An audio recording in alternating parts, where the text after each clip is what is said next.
Hello everyone, I Suhas Pawar welcome you all to learn the subject dam engineering. Today we are going to discuss the topic design methods for arch dam. So basically there are three design methods for arch dam. First one is thin cylinder theory, second one is elastic theory, third one is trial load analysis. All these theories had some positive points as well as some negative points. So let us discuss all these theories one by one. So first of all, we will discuss thin cylinder theory. Now, thin cylinder theory is the oldest and simplest method for designing the arch dam. In thin cylinder theory, it is assumed that the forces in the arch are same as that of the forces in the thin cylinder of equal outside radius. It is also assumed that the arches are free at their abutments, but arches are never free at their abutments, and that's why thin cylinder theory gives the approximate results. Okay, so uh, there is also one restriction in thin cylinder theory.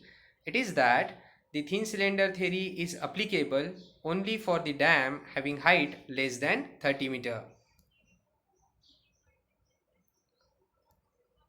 So consider a thin cylinder of small having radius average radius small r. Capital R is the reaction developed at each abutment. Small p as the intensity of pressure. Then pH is the total downstream component of horizontal force.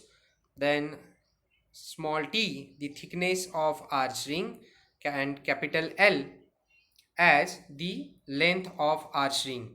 So divide this particular arch ring into two equal parts so that the angle theta will get divided into two parts. Now theta is the central angle subtended between the arch ring.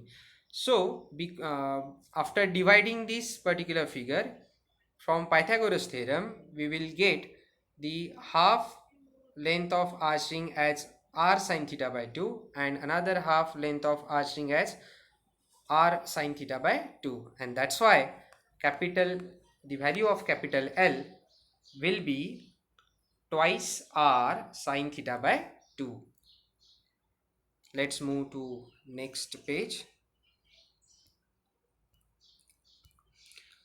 Now the intensity of hydrostatic pressure is given by the expression P is equal to omega into H. Now the total downstream component of horizontal force acting along the axis of river is given by the expression pH is equal to intensity of pressure multiplied by projected area of arch.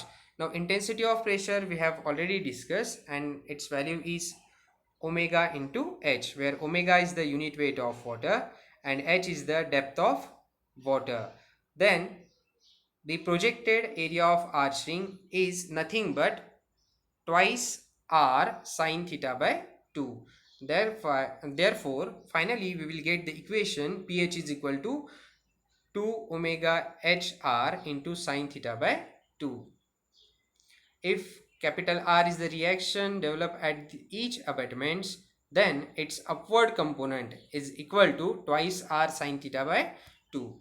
Now for the equilibrium condition, we can equate equation number 2 and equation number 3, and finally we will get capital R is equal to omega H into small r, where capital R is the reaction at abutment and small r is the radius of arch ring. Now if sigma is the compressive stress, maximum compressive stress introduced in the arch ring at the abutment, then sigma is equal to capital R upon T, or sigma is equal to omega hr upon T. But if small f is the allowable compressive stress of for the material, then we have f is equal to omega hr upon T. इसका मतलब हम लोग sigma को f से replace कर सकते हैं. Okay, and finally we will get the equation T is equal to omega hr upon f. So equation number 5 gives us the thickness of arch ring. So let us move to the second part of same expression. So second part is the central angle for minimum concrete. Now central angle for minimum concrete we have to find out from the last expression, that is T is equal to omega hr upon F. Now from this expression we have this thickness T is directly proportional to radius r, as well as thickness T is directly proportional to the depth of water small h.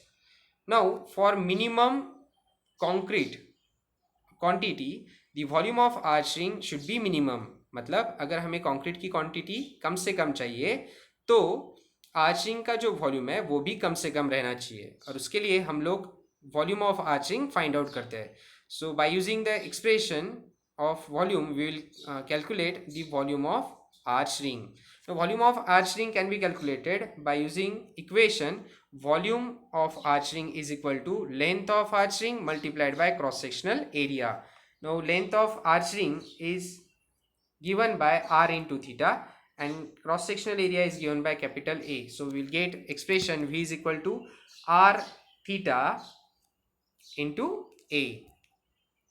Now the cross sectional area A is directly proportional to the thickness of arching. मतलब अगर cross sectional area बढ़ेगा तो thickness of arching भी बढ़ते जाएगी, और अगर thickness of arching बढ़ते जा रही है तो radius of arching भी बढ़ता जाएगा. And that's why we can write as A is equal to K into R, where K is the constant of proportionality. And therefore the expression of volume become V is equal to r theta kr is equal to k theta r square. Now from figure we have this, from figure we have capital L is equal to twice r sin theta by 2, and from that we can write it as sin theta by 2 is equal to capital L upon twice r, and finally we will get r is equal to small r is equal to capital L upon 2 sin theta by 2. So by substituting the value of small r into the equation of or expression of volume, we will get V is equal to KL square upon 4 theta upon sine square theta by 2. So for minimum volume of concrete we have to take the derivative of volume with respect to theta and equate it with respect to 0.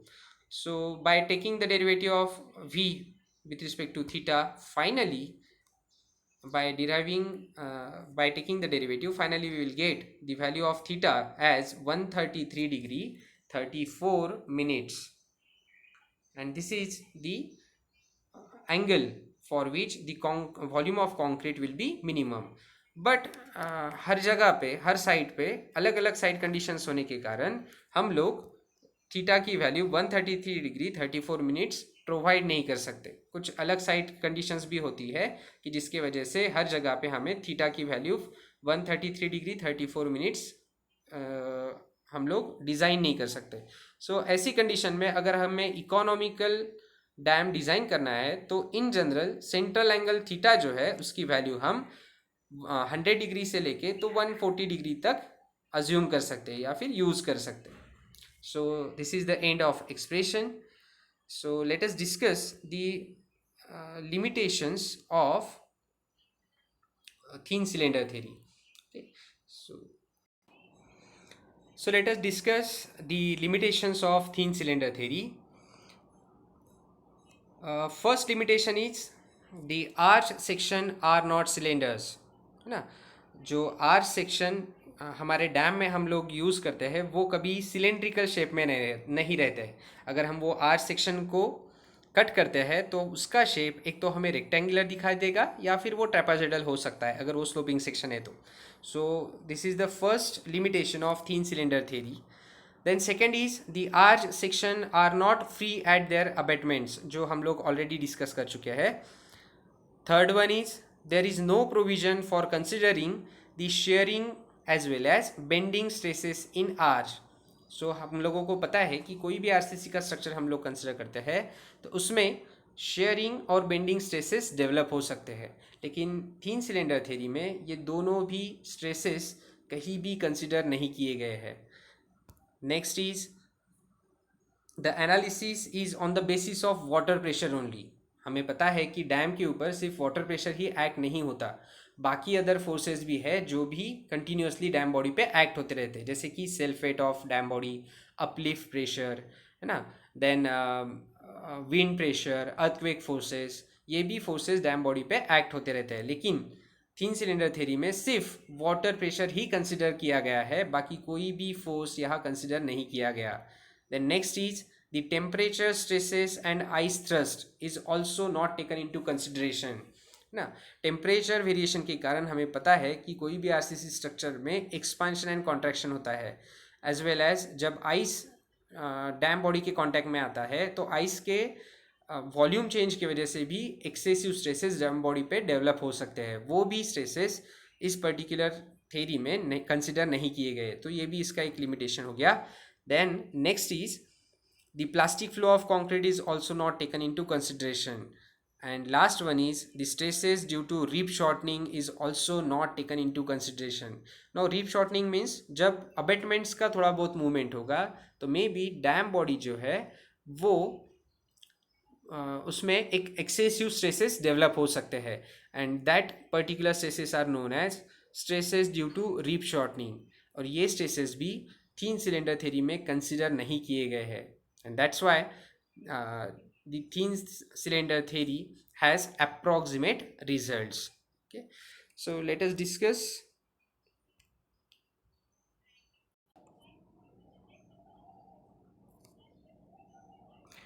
next theory is elastic theory.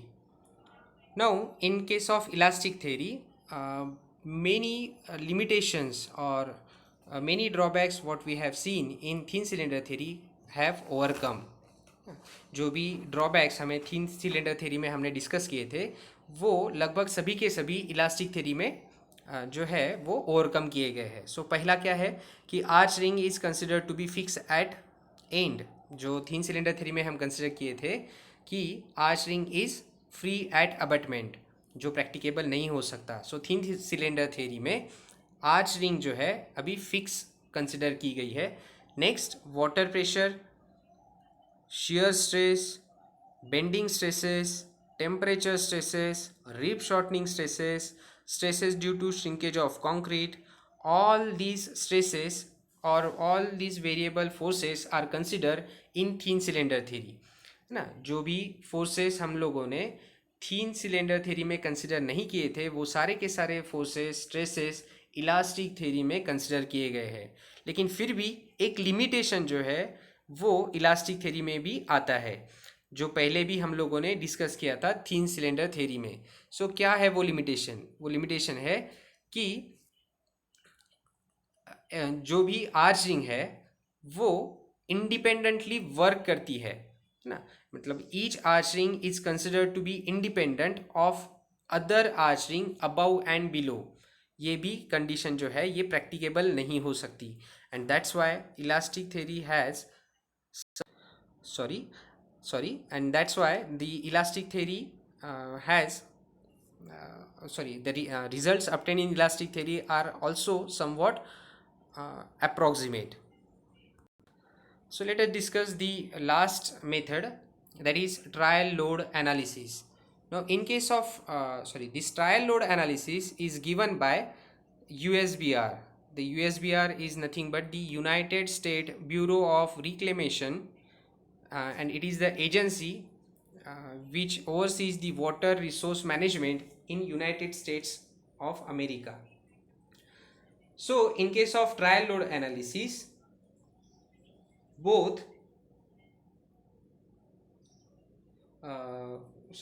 in case of trial load analysis, whatever drawbacks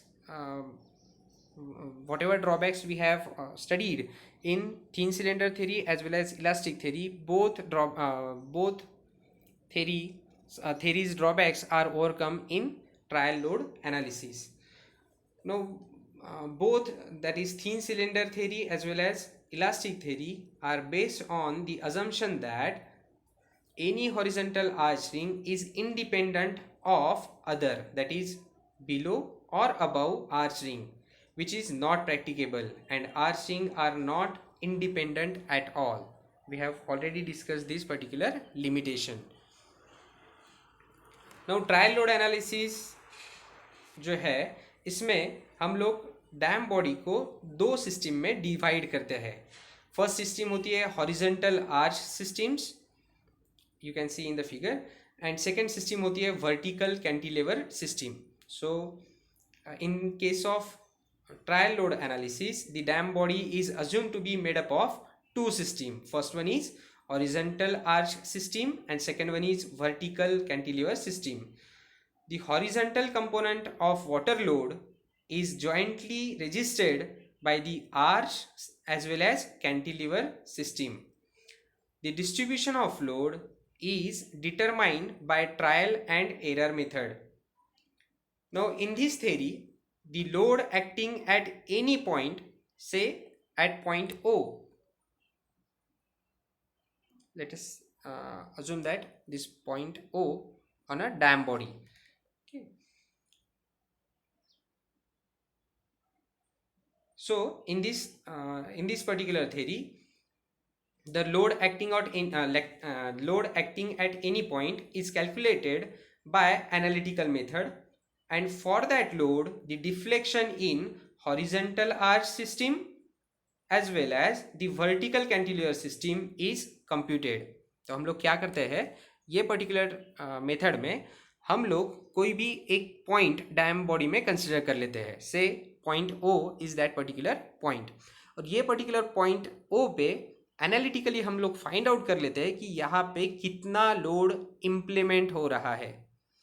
अब जो भी load यहाँ पे implement होगा point O पे, उसके वजह से हमारा जो हॉरिजॉन्टल आर्च सिस्टम है उसमें कुछ डिफ्लेक्शन दिखेगा, एज वेल एज जो वर्टिकल कैंटिलीवर है उसमें भी कुछ डिफ्लेक्शन दिखाई देगा. अगर इन केस ये दोनों सिस्टम में जो डिफ्लेक्शन है वो अगर इक्वल आता है, तो उस केस में जो भी लोड आया हुआ है वो ओके है. सो उसके बाद हमें कोई और लोड कॉम्बिनेशन चेक करने की ज़रूरत नहीं पड़ेगी. लेकिन अगर कोई लोड ये पॉइंट O पे इम्प्लीमेंट करने के वजह से हॉरिजॉन्टल आर्च सिस्टम में आने वाला डिफ्लेक्शन वर्टिकल कैंटिलीवर में आने वाले डिफ्लेक्शन से अगर अलग अलग रहता है, तो वो केस में हमें another load combination point O पे इम्प्लीमेंट करना पड़ेगा. Okay, so let us discuss same point once again. So load acting at any point O, first of all we have to calculate the load acting at point O by analytical method, and for that load deflection in horizontal arch system and vertical cantilever system is computed. Now if the deflection in both the system is found equal, then the design considerations are okay. But if the computed deflection in both the system is not equal, then the new load combination is assumed until the distribution is found which produce equal deflection at all the points in both arch as well as cantilever system. The stresses in the dam then computed on the basis of final load distribution. So this is the end of trial load analysis. Thank you very much.